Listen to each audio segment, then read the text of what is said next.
দেখাচ্ছে। ও দেখছো গাইস, এটা যে পোকা দেখা যাচ্ছে, এগুলো টেস্টি টেস্টি ফুড, খাইদের টেস্টি ফুড পোকামাকড়। তো গাইস আমরা হচ্ছে মোটামুটি ভিতরের দিকে চলে আসছি। তো এদিকে আরেকটা কত কত কিউট একটা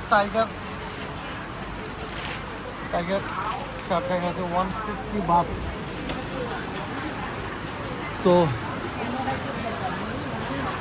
তো আমাদের বস, ছোট বস, বড় বস, তারা সামনে চলে গেছে। এদিকে খেলনা অলসো আছে 100 বাট করে। আর এদিকে ছোট ছোট দেখো কত সুন্দর করে নারিকেলগুলো ভিতর থেকে, ডাবের ভিতর থেকে বের করে রাখছে। কত দেখতেই তো খাইতে মজা আছে।